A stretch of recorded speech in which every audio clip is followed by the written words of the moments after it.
balibad kay sa among mga lugar, ako may tigpanasig sa mga batanon. So, kanyang experience na akong mga batanon, makuhaan ko din siya o leksyon, no? Kung ato ni siya ng paminhawan mga leksyon. But before ko hanap experience, sa Bible, nabi mga prinsipyo mga ginatag. Usa ka example na kung mga leksyon, no? Si Samson o si Solomon. No, si Samson o si Solomon, si ilang mama pa na ituduan ato sila daan nga ang ilang akong ipares kung man believers good, pero sa ilang gipili ang sa gipili nila unbelievers noon ang ilang gipili. So sinahitabo sa pang Samson tungod sa babae siya na buta. Si Solomon, nasa kanya ito po, kanipili niya ang believers. Wow. Oo, nakuha na hinoon siya. Nasa likod, nakasunod siya kung unsay mga buhat sa iyang mga asawa nga unbelievers. Imbis na nagama siya balay sa Diyos, ang iyang mga asawa, ipanggamaan po niya o mas kilid. Diyos, dahil natin ang mga naumong. Muna siya malisod ng mga batanon. Ang akong experience na hatag sa inyo sa akong kinabuhi, sa akong pagkabatanon, dilit ko para uyab. Ngano siya nabutang sa akong panahon mga igsuon. Kaya kiniman kong edad nimo, wala pa ka sa panahon. Kana mangbuuyab, panghangay o mangbuna siya, hindi ka ugis. Wala nga, kinakatan kung layo pa kasi mong edad, hindi pa ka pwede mahinyo. Ayaw lang sa aking pag-uyab-uyab. Kaya parang maligay ka sa mga disgrasya. Kaya dagahan na ayaw ngayon mga igsuon. Once nga magkaduol ganing ang positive o negative, kung saan yung tabo? Siga, o. Hindi ka siya pwede. Wala siya masaktan ang iyong edad. Kamay pa ang inyong buhaton anak mga batanon.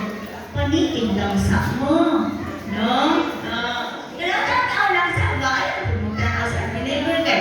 Di ba wala naman talaan na hindi pwede mas believer? Hindi na patanaw-tanaw sa balihan ko sa magtoo. Yung sa panguyab, kung na yung pang-edad, maniid ang sama. Kaya dito doon ako sa Islam, Sister Nijuan na may qualities of a prospective husband. Kunya na may qualities of a prospective wife. So sa mga lalaki, ilang pangitawag qualities of a prospective wife. Pero sa mga babae, ang ilang tanawag sa lalaki, maliit sila qualities of a prospective husband. Hindi lang sa mga batanon. Aron malikay ka sa disgrasya. Wala may muhawid basta abot sa taktong edad, di ba? Mauna siya nga. Ingon din nga nung palikayan din na siya ang unbelievers. Dili sa ato, sulat sa atong propeta, sa Message to the Young People, page 441, paragraph 1. There is no concord between Christ and Belial. The two cannot harmonize. Wala yun magka-concord between Christ and Belial. Hindi sila pwede i-harmonize. To connect with an unbeliever is to place yourself on Satan's ground. Muna dahil siya nga, ako nang ligayan mga batanon. Ay kung mukanet ka sa unbeliever, mauna siya nga, nagpaduol ka sa ground ni Satanas.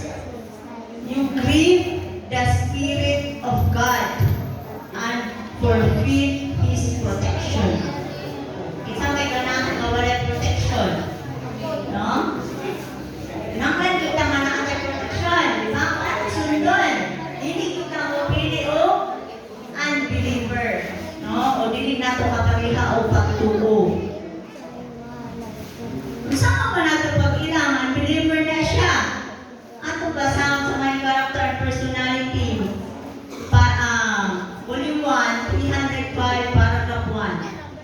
the definition of unbeliever, though continuing with their choice were in all other respect worthy, which is not, yet he is not accepted, that through for this time, he is an unbeliever.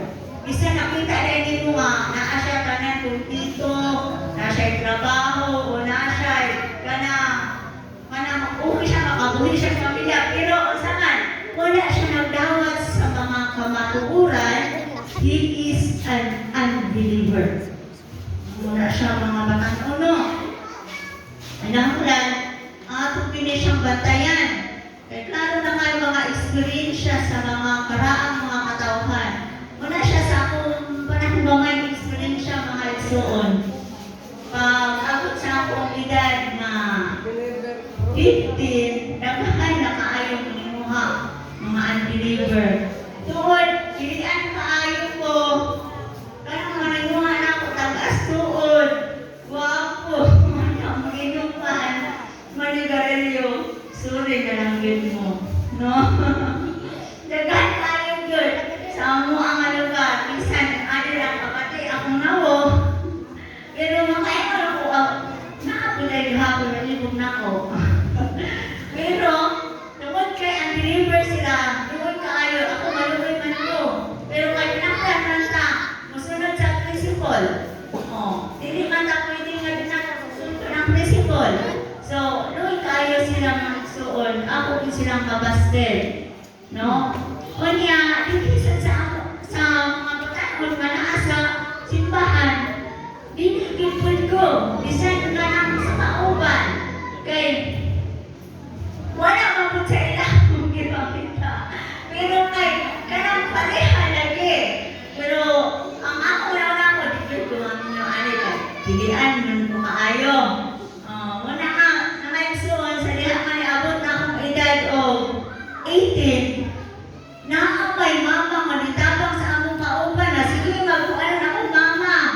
Kanang sige, ang mama na yun, manitabang kay, sige na magkabaste doon niya kay, manitabang ang mama niya, sa akong mama, sige kuhan. Kanang, sige, dito, hangyo din sa akong mama. Hangtod na nadala akong mama. Pagkadala sa akong mama, ganyan nga na rin ko sa akong mama nga. Pakasano, ikabagsano daw muna. Ikaw mo, ha? Bakit ko na kami kuya-kuya pa? Wala mga ipson ha. Nakulat ko mga ipson mga laka. Manang mami nyo na mamali nga. Wala kang galit ko ni Abi, ano yung kuya-kuya.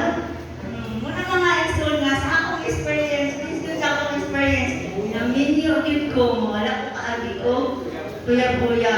But before ato, 18 man to akong edad, dinong ko nga, wala ka, nakalusok trabi ako sa edad na naas gobyerno. Kaya ang gobyerno, 18, pwede na siya matinyo without mother and father's consent.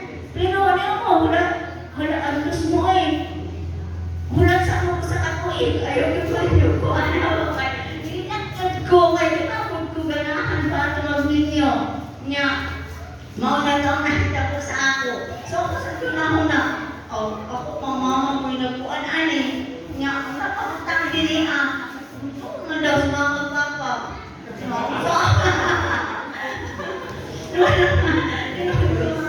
No, cheese pang buhani. Wala sa kanang buhato. Kasi naman duhangan ka mama ang nagpuan sa kuwaan. Nya, muto dahil nga, katong mga panahon na mga igsuon, akong gihimo, nag-ampo sa Diyos, mahinakot, kanang among kaminyoon, kanang nakasunod sa kabubuton sa Diyos. Muna nga ako nagpasalamat nga ikan sa akong pagkaminyo. Ang kasagaran ng uban gani, dili ka ako to 1 year.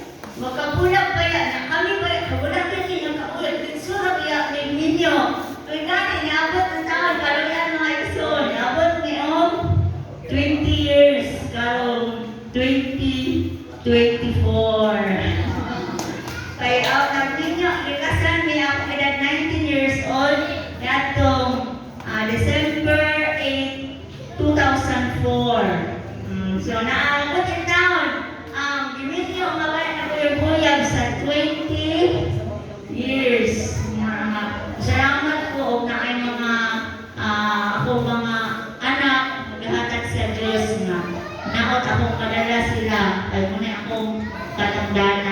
nang mabatanon, ako ipadasig sa inyo, simon pa si Sister Red Joy, anong dili yun siya maayo, nga makikuyab-uyab o unbelievers, simon siya, I would warn you of your danger before it is too late. Yun yung Sister Joy. Pasidaan na lang tadaan, samtang dili pa ulahi ang tanan. Dili lang utog ang Diyos mo, panalangin ka na ang tanan.